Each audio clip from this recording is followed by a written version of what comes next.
சீர்காழி படமுண்டு பழனிசாமி ஏஜெண்டாக இருந்த சாய்குமாரை தலைமை செயலாளராக போட்டிருக்கிறீர்களே என சீர்காழியில் வைகோ வெள்ளிக்கிழமை பேசினார். சீர்காழி தனி சட்டப்பேரவை தொகுதி மதிமுக சார்பில் உதயசூரியன் சின்னத்தில் போட்டியிடும் வேட்பாளர் செந்தில் செல்வனை ஆதரித்து மதிமுக பொதுச் செயலாளர் வைகோ சீர்காழி புதிய பேருந்து நிலையத்தில் பிரச்சாரம் மேற்கொண்டார். அப்போது அவர் பேசுகையில், சோழமண்டலம் ஆசிய கண்டத்தின் தானிய களஞ்சியம், கல்கியின் பொன்னியின் செல்வன் மற்றும் நேருவின் உலக சரித்திர கடிதங்கள் வாயிலாக சோழர்களின் கடல் கடந்த வெற்றிகளையும் வீரத்தையும் சிறுவயது முதலே அறிந்தவன். கர்நாடக அரசு மேகதாதுவில் அணை கட்டுவதை எதிர்த்து 5000 பேரை திரட்டி கிருஷ்ணகிரி எல்லை வரை சென்று போராடியவன். இந்த அணை கட்டப்பட்டால் சோழமண்டலம் எத்தியோப்பியா போல பஞ்சத்திலும் பசியிலும் தள்ளப்படும் என்று எச்சரித்தேன். அப்போதைய கர்நாடக அமைச்சர்கள் மற்றும் மத்திய அமைச்சர் பிரகாஷ் ஜவடேகர் ஆகியோர் மேகதாது அணை தொடர்பாக ரகசிய ஆலோசனை நடத்தியதை அறிந்து காவிரி பாதுகாப்பு இயக்கம் என்ற அமைப்பை தொடங்கி போராடினேன். புதுமை பெண்கள் திட்டம், மக்களை தேடி மருத்துவமும், வேளாண்மை தனி பட்ஜெட், கலைஞர் கனவு இல்லம், 2 லட்சம் உழவர்களுக்கு இலவச மின் இணைப்பு, மகளிர் உரிமை தொகை, கோடைக்கால சிறப்பு நிதி என்று வழங்கிய தமிழக முதல்வர்தான் வாக்குகள் கேட்கிறார். அரசு ஊழியர்களுக்கு உறுதியளிக்கப்பட்ட ஓய்வூதியத்தை அறிவித்துள்ளார்.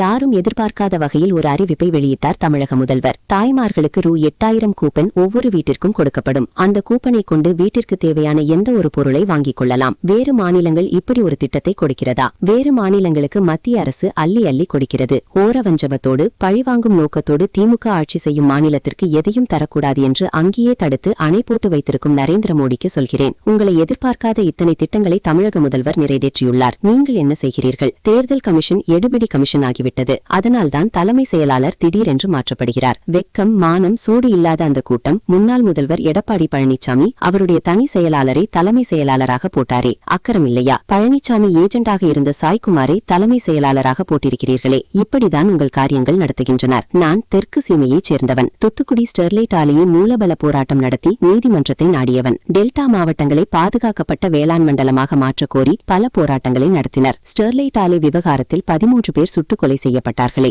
அப்போது தூத்துக்குடி சென்று மக்களுக்காக போராடியவன் வைகோ. தமிழ்நாட்டின் உரிமைக்காக பல போராட்டங்கள் நடத்தியுள்ளேன். இந்த செந்தமிழ்நாட்டை பாதுகாக்கத்தான் போராடிக் கொண்டிருக்கிறேன். ஸ்டெர்லைட் ஆலை விவகாரத்தில் 13 பேர் இறப்புக்கு யார் காரணம்? அன்றைய முதல்வர் பழனிசாமிதான் காரணம். அப்படிப்பட்ட கொடுமைகளை செய்துவிட்டு சட்டம் ஒழுங்கு பற்றி பேசுகிறீர்கள். அதிமுக ஆட்சியில் வேடம் நத்தத்தில் 11ஆம் வகுப்பு மாணவி பாலியல் கொலை செய்யப்பட்டார். இந்த வழக்கில் கைது செய்யப்பட்டவரை எப்படி ஜாமீனில் விட்டார்கள்? இப்படிப்பட்ட கொலைகளை செய்பவர்களுக்கு ஜாமீன் கொடுக்கக்கூடாது. தமிழக முதல்வர் மீண்டும் முதல்வராவார். அதனை யாரும் தடுக்க முடியாது. பாலியல் பலாத்காரத்தில் ஈடுபடும் குற்றவாளிகள் ஜாமீன் வழங்க முடியாத சட்டத்தை கொண்டு வர வேண்டும் என்று உரிமையோடு கேட்டுக்கொள்கிறேன். சீர்காழி தொகுதியில் உதயசூரியன் சின்னத்திற்கு வாக்களித்து பல்லாயிரக்கணக்கான வாக்குகள் வித்தியாசத்தில் செந்தில் செல்வனை வெற்றி பெற செய்தால் ஒரு எம்எல்ஏ எப்படி இருக்க வேண்டுமோ அதுபோல் செந்தில் செல்வன் செயல்படுவார் என்றார். எடப்பாடி பழனிசாமி அவருடைய தலைமை செயலாளரை கொண்டு வந்து எப்படி தலைமை செயலாளராக போட்டாய்? இது அக்கிரமம் அல்லவா? நேருக்கு நேர் களத்திலே போராடி கொண்டிருக்கக்கூடிய இடத்தில் இருக்கிற தலைமை செயலாளர், அவர் எந்த கட்சியின் சார்பாளர் அல்ல, முருகானந்தம், அவரை மாற்றிவிட்டு பழனிசாமியினுடைய ஏஜெண்டாக அவருடைய தனி செயலாளராக இருந்த சாய்குமார் என்ற நபரை கொண்டு வந்து தலைமை செயலாளராக போட்டிருக்கிறீர்களே, இந்த இப்படிப்பட்ட முறையில் தான் உங்களுடைய காரியங்கள் நடைபெறுகின்றன. எடப்பாடி பழனிசாமி சட்டம் ஒழுங்கை பற்றி பேசுகிறார். நான் தெற்கு சீமையைச் சேர்ந்தவன். தூத்துக்குடி வட்டாரத்திலே இருக்கக்கூடிய ஸ்டெர்லைட் நச்சாலையை எதிர்த்து 15 வருடங்கள் இடைவிடாது போராடியவன், நீதிமன்றங்களில் போராடியவன், பேரணி நடத்தியவன், உண்ணாவிரதம் இருந்தவன், மறியல் நடத்தியவன், கோர்ட்டிலே உச்ச நீதிமன்றத்திலே போய் தூத்துக்குடியிலே தமிழர்கள் சிந்திய ரத்தம் இந்த உச்ச நீதிமன்றத்திலே நீதி கேட்கிறது. The blood spilled on the soil of Tuticorin cries for justice in the Supreme Court.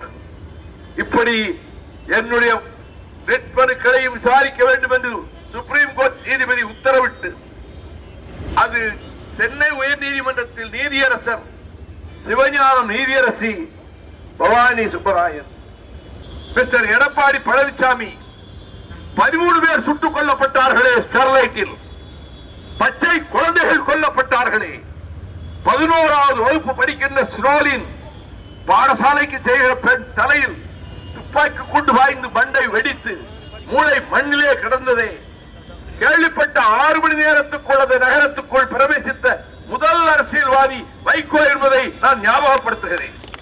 நான் தமிழ்நாட்டு வாழ்வாதாரங்களுக்காக போராடி இருக்கிறேன். அது முல்லை பெரியார் ஆகட்டும், நியூட்ரோனோ ஆகட்டும், NLC ஆகட்டும், எங்களைப் போல போராடியவர்கள் யாரும் கிடையாது. நான் பிறந்தது ஒரு முறைதான் தமிழ்நாட்டில், இனியும் பிறக்கப் போவதில்லை. ஆனால் நான் நேசிக்கிறேன், நான் பூஜிக்கிறேன் இந்த செந்தமிழ் நாட்டை பாதுகாப்பதற்காகத்தான் நான் போராடி கொண்டிருக்கிறேன். சிறைவாசத்தை ஏற்றுக்கொண்டிருக்கிறேன். இந்த 13 பேருடைய சாவுக்கு யார் காரணம்? ஸ்டெர்லைட் நிறுவனம் காரணமா? இல்லை, இல்லை, எடப்பாடி பழனிசாமி காரணம். பழனிசாமி அந்த கோடீஸ்வர நிறுவனத்துக்கு எடுபிடி ஏஜெண்டானார். அதனால் தான் காவல்துறையை ஏவி விட்டார். 13 பேர் படுபயங்கரமாக சுட்டுக் கொல்லப்பட்டார்கள். அந்த சாவுக்கு காரணம் அன்றைய முதலமைச்சர் பழனிசாமி.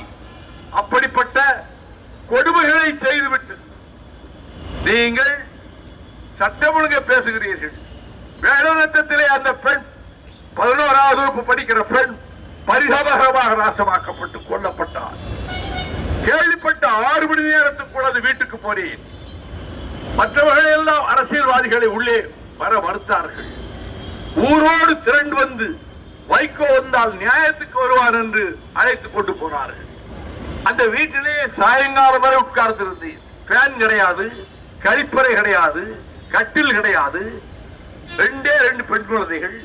இந்த 2வது பெண் இயற்கை உபாதைக்காக வெளியே சென்றவள் வரவே இல்லை வீட்டுக்கு. தேடி தேடி பார்த்தார்கள். போலீஸ் ஸ்டேஷனுக்கு போனார்கள். அகம்பாவமான பதில் கிடைத்தது. மறுநாள் காலை விளாத்திக்குளம் போலீஸ் ஸ்டேஷனுக்கு போனார்கள். அதில் இருதயமற்ற ஒரு போலீஸ் அதிகாரி எவரோடாவது ஓடி போயிருப்பாள் என்று சொன்னார். கடைசி ஒரு புதருக்கு மத்தியில் அலங்கோலமான நிலையில் அரை நிர்வாணமாக பாலியல் துன்புறுத்தலுக்கு ஆளாக்கப்பட்டு கொலை செய்யப்பட்டு கிடந்தார். அந்த தாயும் தந்தையும் 3 நாள் சாப்பிடவே இல்லை. நான் பக்கத்திலே உட்கார்ந்து இந்த பழச்சாறையாவது சாப்பிடுங்கள், இப்படி இருந்தால் உங்கள் சிறுநீரகங்கள் கெட்டு போகும் என்று அவர்களிடத்திலே நான் வற்புறுத்தினேன். 7 நாட்களுக்குள் காவல்துறை கண்டுபிடித்தது. கண்டுபிடித்த அந்த கொடிய காமுகனை, பலாத்காரம் செய்து கொலை செய்த அந்த மனித மிருகத்தை எப்படி ஜாமீனில் விட்டார்கள்? இதற்கு முன்பு 2 பெண்களை நாசமாக்கி இருக்கிறார். அவன்தான் இந்த கொடுமையை செய்திருக்கிறான். நான் நீதிபதிகளுக்கு சொல்வேன், பிரஜை என்ற முறையில், ஒரு வழக்கறிஞர் என்ற முறையில், இப்படிப்பட்ட கொடுமைகளை செய்கிறவர்களுக்கு ஜாமீன் கொடுக்க கூடாது. முதலமைச்சருக்கு சொல்வேன், நீங்கள் மீண்டும் முதல்வராக போகிறீர்கள். அதை எந்த சக்தியாலும் தடுக்க முடியாது. அப்படி முதலமைச்சரான பிறகு சட்டம் கொண்டு வாருங்கள். பாலியல் பலாத்காரத்திலே ஈடுபடுகிற யாராக இருந்தாலும் அவர்களுக்கு ஜாமீன் வழங்காத முறையிலே சட்ட சரத்துக்களும் ஆயுள் பரியந்த வாழ்நாள் முழுவதும் ஜெயிலில் இருக்க முடியாத தண்டனையும் கொடுக்கப்பட்டால் தவிர இந்த கொலைபாதக மிருகங்கள் திரும்ப திரும்ப மதுவை அறிந்துவிட்டு, போதைப் பொருள் அறிந்துவிட்டு சின்னஞ்சிறு பிள்ளைகளை நாசமாக்கி கொண்டுதான் இருப்பார்கள்.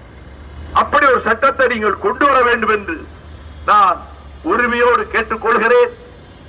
இந்த பகுதி வாழ் மக்களுக்கு ஒன்றை தெரிவிக்கிறேன். தேர்தல் நாளில் தகத்தகாயமாக செம்பர் கிரணங்களை வான மண்டலத்திலே வாரி இறைத்துக் கொண்டு வருகிறதே உதயசூரியன். அந்த உதயசூரியன் சின்னத்திற்கு உங்கள் வாக்குகளை வழங்கி அபரிமிதமான வெற்றி, பல்லாயிரக்கணக்கான வாக்குகள் வித்தியாசத்திலே உங்களுக்கு ஊழியம் செய்யக்கூடிய, உங்களுக்கு தொண்டு செய்யக்கூடிய, ஜாதி மதம் கட்சி மாறாமல் ஒரு எம்எல்ஏ இப்படி இருக்க வேண்டும் என்பதற்கு எடுத்துக்காட்டாக என் தம்பி இருப்பார் என்று நான் நிச்சயமாக செந்தில் செல்வனை பற்றி மட்டில் உத்தரவாதம் அளிக்கிறேன்.